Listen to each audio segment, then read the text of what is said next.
The Gillard government is attacking the media, but its polls keep sinking, its carbon dioxide tax is toxic, and big business on Friday accused it of lacking legitimacy and leadership.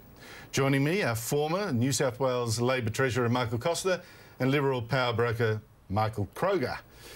Michael, among the bad news for the Gillard government was Maurice Yemmer, the former New South Wales Premier. You had a lot to do with him, of course, saying the tax would not do anything for the climate but could kill the government. Well, all of that's true, but the more fundamental problem at the moment for Labor is they appear to be in some sort of parallel universe. They're relying on boogeyman science, the ghost of Maynard Keynes, and these vociferous, insatiable rent seekers to formulate policy. And the consequence of that is what we're seeing in the polls, an absolute disaster. In the meantime, people in the real world are worried about jobs and the CPI. And one thing that's clear out of this, carbon dioxide are going to skyrocket, and people know that intrinsically, and that's where the fundamental problem is for Labor. And it's interesting too, Michael, that big business this week, now big business normally cowardly and doesn't say anything to any government, but this week you had Ziggy Switkowski, the incoming Westpac chairman Lindsay Maxted, Qantas chairman Lee Clifford, saying devastating things about the government, lacking legitimacy and leadership. What's going on? Very unusual. You know, when the business leaders come out attacking the government's in serious trouble because they're usually the last ones out of the dormitory. But look, I think they've detected, as many people have, that the spirit of the Federal Parliamentary Labor Party is broken. Can you imagine Graham Richardson sitting there with the Labor primary vote at 26% saying, well, nothing we can do, troops, we'll just have to sit here and keep the bus driving along over the cliff. Richardson, in those days, when Labor was at their most powerful federally, Richardson was do something. He and his people would do something. Never before have we seen a situation where the Federal Parliamentary Labor Party sits there on 26% with this bus going over the cliff where they're all little backbenchers singing Tie a Yellow Ribbon. We've never seen it before. But it's more than that. I think business is divided on this.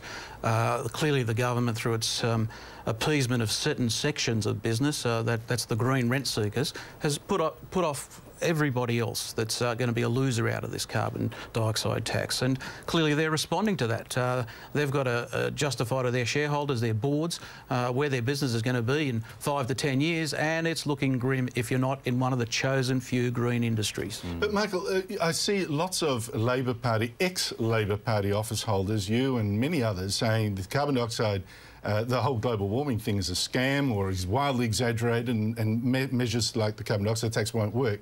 They're ex. There must be lots of sceptics within the Labor Party itself. Why aren't they speaking out? I think there's lots of realists. I mean, I don't accept this sceptic. I'm not a sceptic, I'm a realist. The reality is that there has been a half a degree to perhaps a degree change in the temperature. But that is meaningless. Nobody's been able to explain what that impact's going to be. But aren't you upset that someone like a Martin Ferguson doesn't say, you know, just cut loose and speak out? There's cabinet solidarity, and I understand that. I've been in that position as well. I mean, I spoke out when I was a treasurer, but I was in a unique position. The reality here is the policy is now so intrinsically linked with the leadership that speaking out would undermine the leader, and that's fundamentally the problem that Julia Gillard faces. Well, look, bad news again today in today's Herald Sun in Melbourne. They've done a poll of Julia Gillard's own seat in Altona, a fall of 18% in her primary vote, and most of the voters there seem to be against her tax. Well, she'll need Imelda Marcos's wardrobe of shoes if she's to you know, get her vote up. That is a disaster. She doesn't need to wear out her shoes. She just needs to sit on her front porch and try to convince the locals. Well, she's now got a majority of people in her own electorate against this. If she can't convince her own electorate, which is a hardcore, you know, red ribbon Labor seat, then she's in trouble. But look, I maintain Gillard's going to have to resign. I mean, they can't go to an election with Gillard as leader. I mean, this is going to be a catastrophe. They're going to wipe out. There's 72 members of the Federal Parliamentary Labor Party. If an election was held tomorrow, there'd be 28 left. I mean, what are the other 44 thinking? Look, I accept the analysis that it appears that at this stage she's terminal. However, changing leaders, as we saw in New South Wales, it doesn't help the situation. The fundamental problem here is the policy. The real trick here is, can she dump the policy and move on to a different agenda? I'm sceptical that she can, but I think it's the policy you've got to focus on. I think you're going to dump the policy, you have to dump Julia, no two ways about it. But the Liberals also had a lot of strife this week, of course, Michael, when Malcolm Turnbull yet again spoke outside his portfolio, talking about the carbon dioxide tax and global warming. Have a look at it. When people suggest to you that climate change is not a moral issue, they're wrong. It is an intensely moral issue. What's he up to?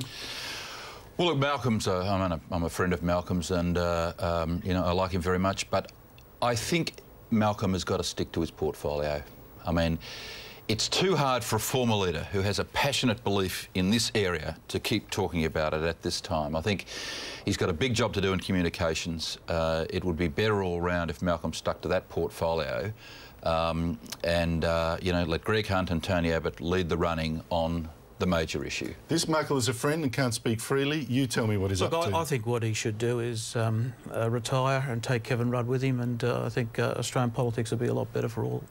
Yes, but he does expose, Michael Kroger, a gaping contradiction, it seems to me, between what Tony Abbott really thinks about global warming and the policies that he's trying to offer up. I mean, you saw Tony this week demonise the 5% target of cutting emissions that he himself endorses. Have a look at this. And the other crazy thing about this is that at the same time that our country is proposing to reduce its emissions by 5%, just 5%, the Chinese are proposing to increase their emissions by 500%. He's right, of course, but he has the same target. It's just crazy. We're not doing anything. But do you think actually branding him a sceptic, as everyone now does, ha-ha, he's a secret sceptic, does that hurt or help him? In this climate, it doesn't hurt him all that much, but that's not the reason he's saying those things. I mean, he's explained the point, which was, look, if you're going to have a huge carbon tax for a 5% reduction, well, you know, query whether it's worth it. But you see, what people got to understand about Tony Abbott is not a guy that goes with the mob.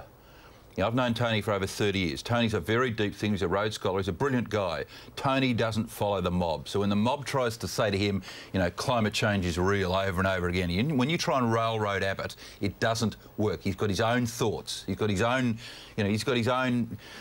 historical experience of all sorts of facets of life, and he's not railroaded by global warming fanatics or anybody. We've got the real Tony Abbott and the real Julia. It's going to be interesting, But it's true, isn't it? It's the inner sceptic coming out. But I wonder whether it's actually helping him. You had Malcolm Turnbull trying to expose this and exploit this for his own leadership ambitions. But the fact is, to go out and be called a sceptic, even when you say, no, no, I'm not, that's got to help with the public, I think. I think that's right, because for the public, sceptic reads, I'm opposed to increasing my cost of living.